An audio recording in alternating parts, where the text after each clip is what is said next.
Salam alaikum, bonjour à toutes et à tous. Aujourd'hui, je vous propose la correction du problème issu de l'examen national 2022, session normale. Mais avant tout, vous devez mettre la vidéo en pause, chercher l'exercice et après, vous pouvez voir la correction.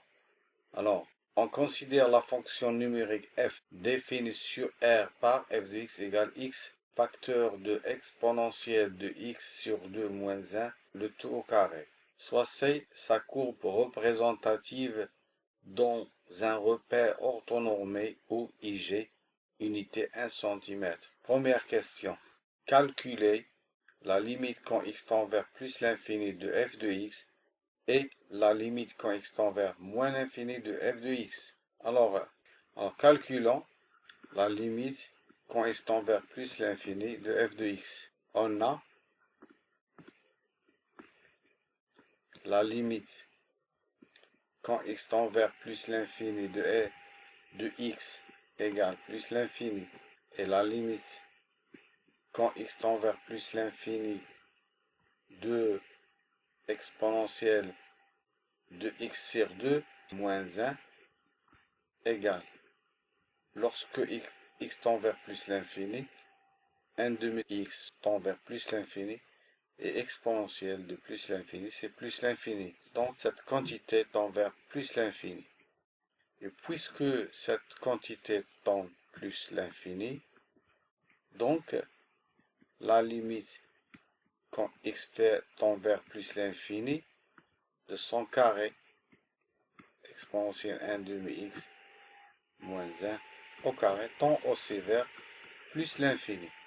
Donc on a une quantité qui tend vers plus l'infini multiplié par une autre qui tend aussi vers plus l'infini, d'où par produit la limite quand x tend vers plus l'infini de f de x égale plus l'infini. Calculons la limite quand x tend vers moins l'infini de f de x. On a la limite quand x tend vers moins l'infini de x égale moins l'infini. La limite quand x tend vers moins l'infini de exponentielle de x sur 2, c'est-à-dire 1 demi x moins 1. Donc cette quantité tend vers moins l'infini, donc exponentielle de moins l'infini, c'est 0. Donc on va trouver moins 1. Donc la limite quand x tend vers moins l'infini de exponentielle de 1 demi x moins 1 au carré tend vers, cette fois-ci, tend vers 1, puisque moins 1 au carré, ça donne 1. D'où, par produit aussi, la limite quand x tend vers moins l'infini de f de x égale. Donc on a une quantité qui tend vers moins l'infini, une autre qui tend vers 1, donc leur produit tend vers moins l'infini. Voilà, passons à la question suivante. Question 2. Calculer la limite quand x tend vers plus l'infini de f de x sur x et interpréter géométriquement le résultat. Allons-y.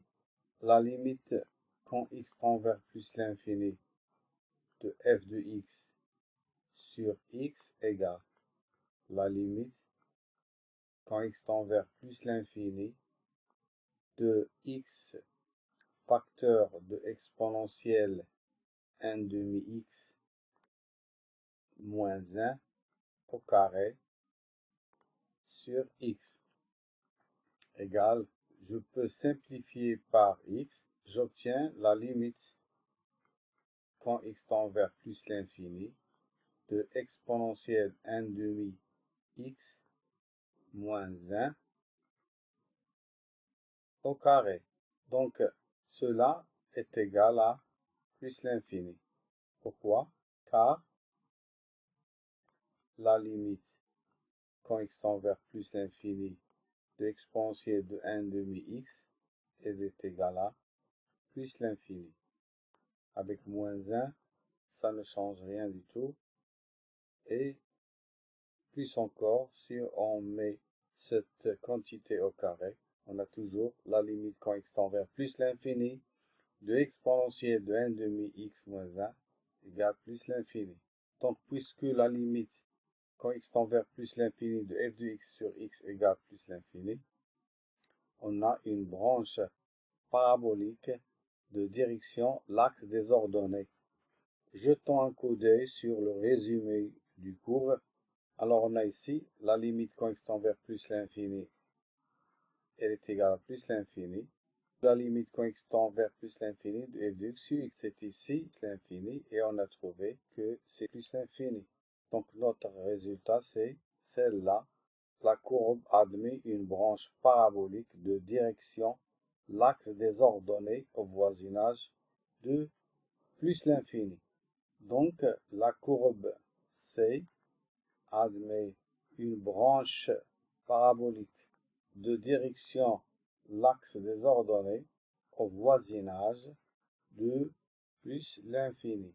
Voilà, on a répondu à la question, on a trouvé la limite et on a interprété géométriquement le résultat. Passons à la question suivante.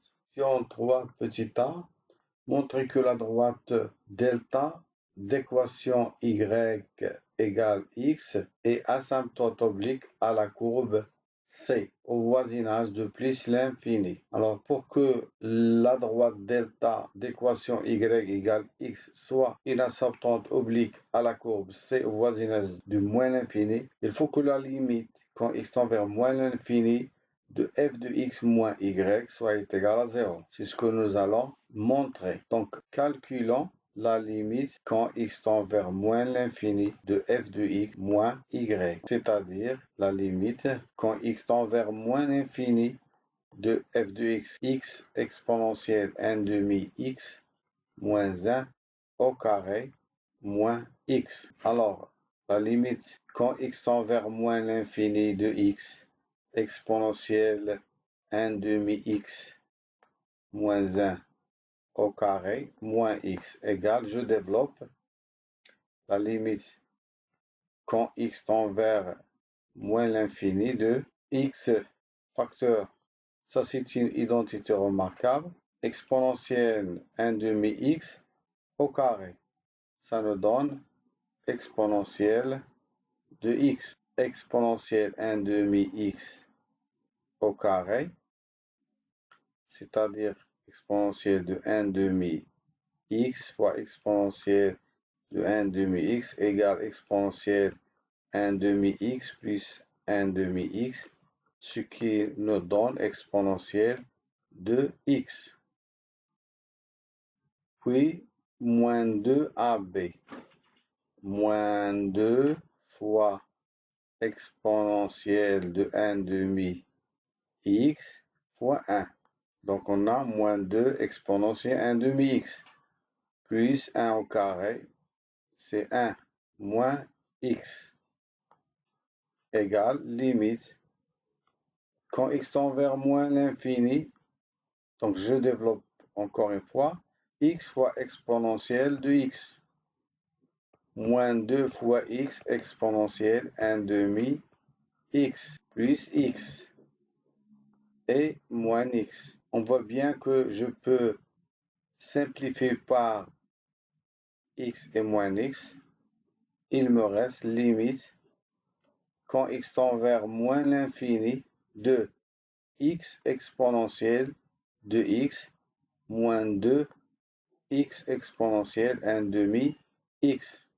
On a la limite quand x tend vers moins l'infini de x exponentielle de x égale 0.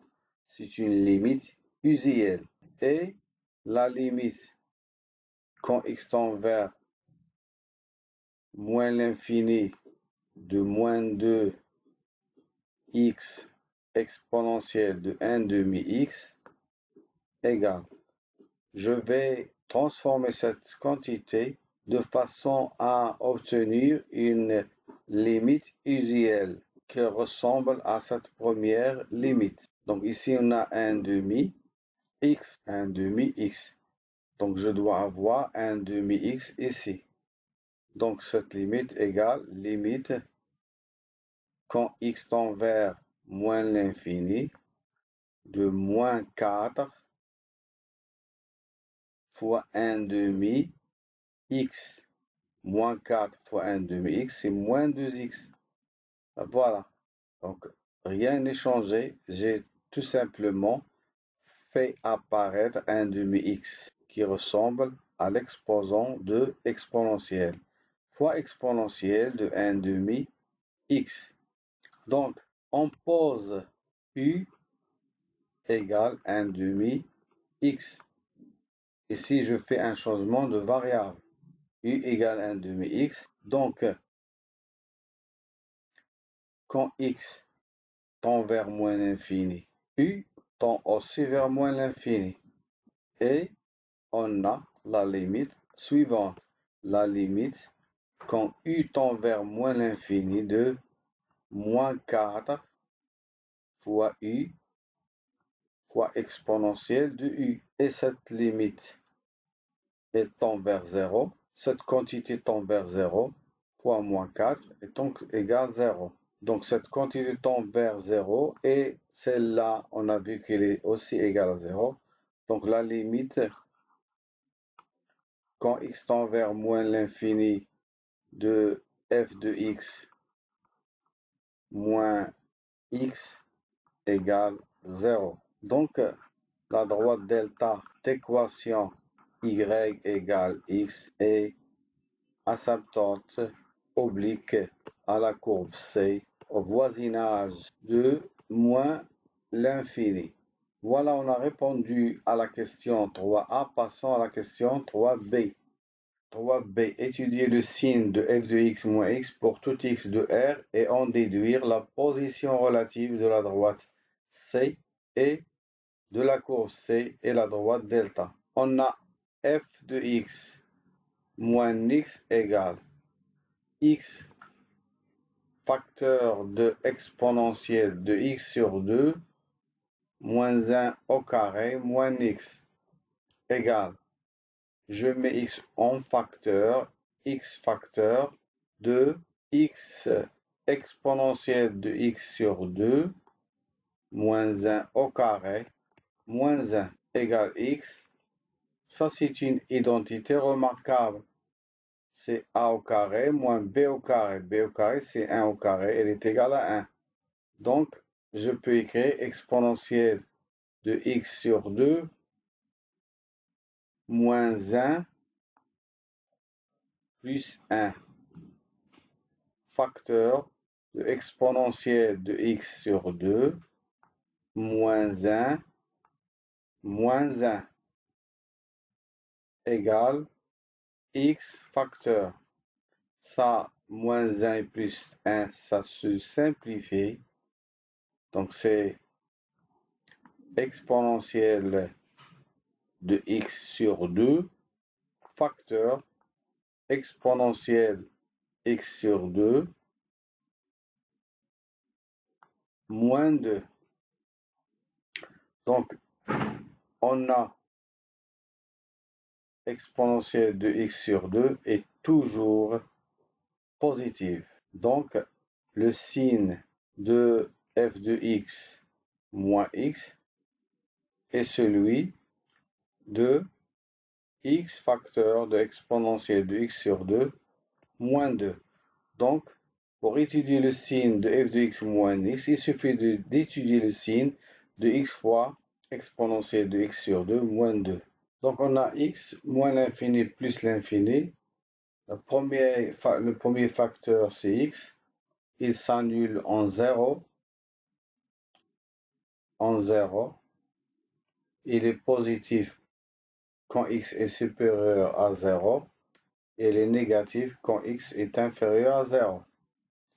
Et on a exponentielle de x sur 2 moins 1. On a exponentielle de x sur 2 moins 2. Si c'est moins 2, elle est égale à 0. Si seulement si exponentielle de x sur 2 égale 2.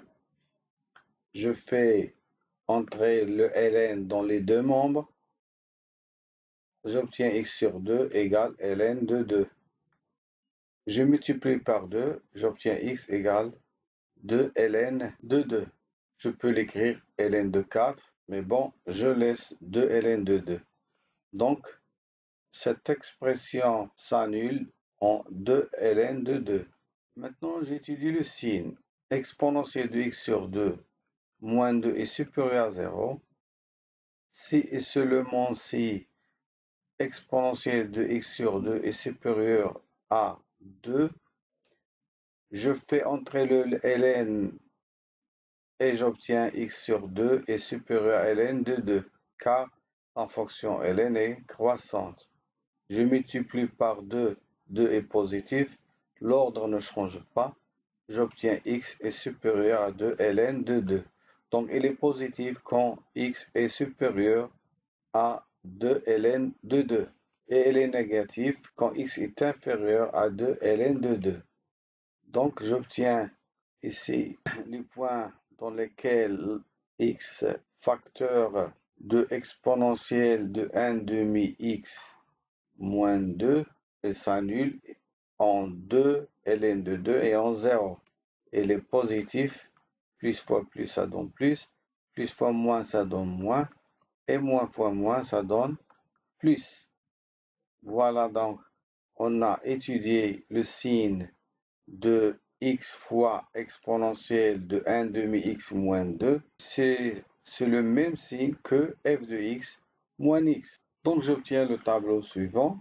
On a x moins l'infini plus l'infini, 0, 2 ln de 2. Ici c'est f de x moins x. Ici c'est position relative. Donc il s'annule ici. Donc je vais reporter le résultat dans ce tableau. Ici c'est positif.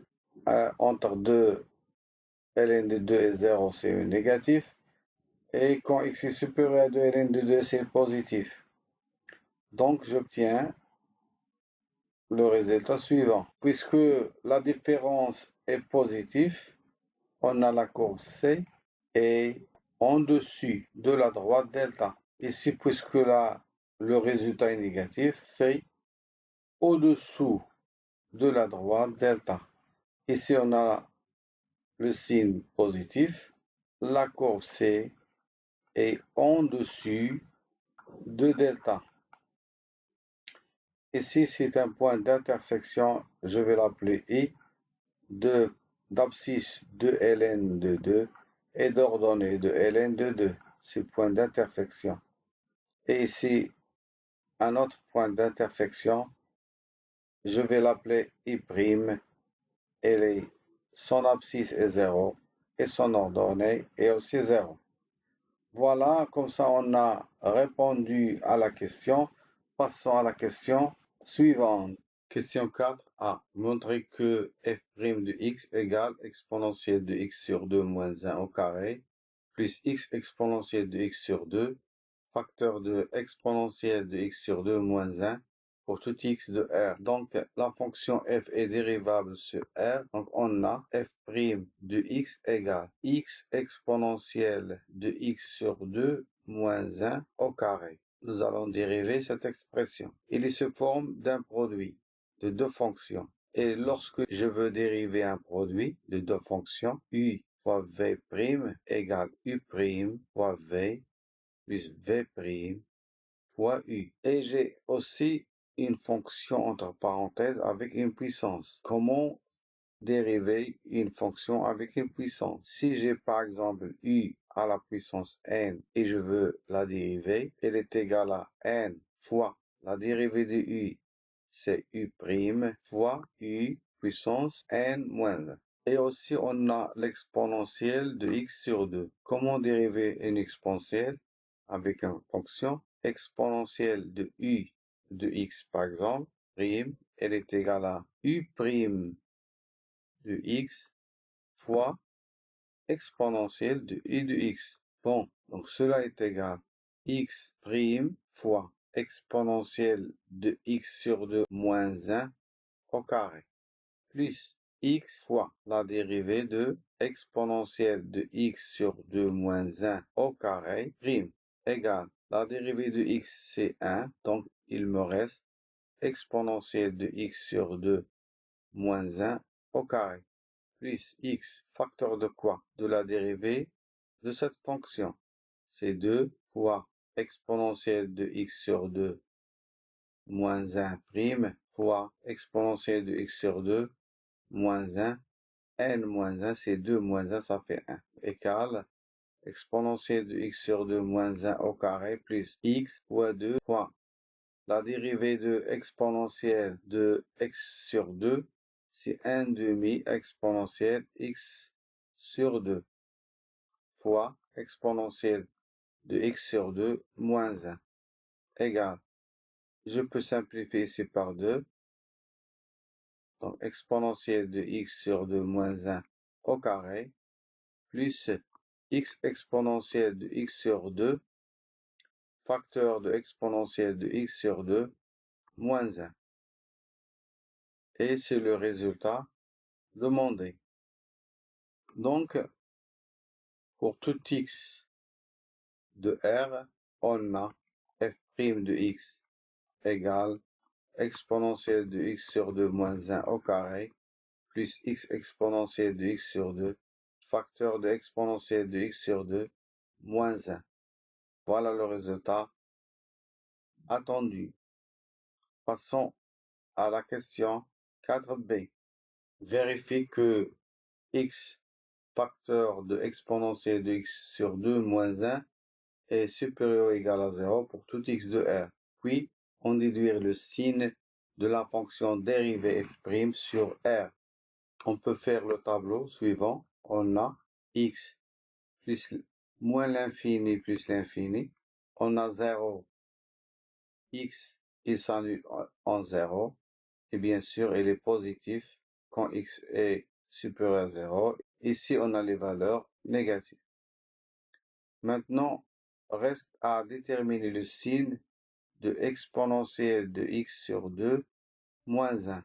Donc, x exponentielle de x sur 2 moins 1, elle est égale à 0, équivalent à exponentielle de x sur 2 égale 1, équivalent à, je fais entrer ln dans les deux membres de l'égalité, je trouve ln de x, ln de exponentielle de x sur 2, ln, je vais l'écrire, exponentielle de x sur 2 égale ln de 1, équivalent à x sur 2 égale 0, équivalent à x égale 0. Donc, cette expression s'annule en x égale 0.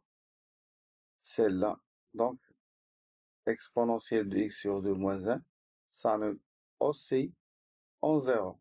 Maintenant, le signe exponentielle de x sur 2 moins 1 est supérieur à 0, équivalent à exponentielle de x sur 2 supérieur à 1, équivalent à, je fais entrer ln dans les deux membres, je trouve x sur 2 supérieur à 0, équivalent à x supérieur à 0. Donc ici, positif. Et bien sûr, ici, c'est négatif. Donc x facteur de exponentielle de x sur 2 moins 1, il s'annule en 0. Plus fois plus, ça donne plus. Moins fois moins, ça donne plus aussi. Donc, pour tout x de R, on a x facteur exponentielle sur 2 moins 1 est supérieur ou égal à 0. Donc, comment on va déduire le signe de f' de x? Eh bien, on a f' de x égale exponentielle de x sur 2 moins 1 au carré plus x exponentielle de x sur 2 facteur de exponentielle de x sur 2 moins 1 pour tout x de R.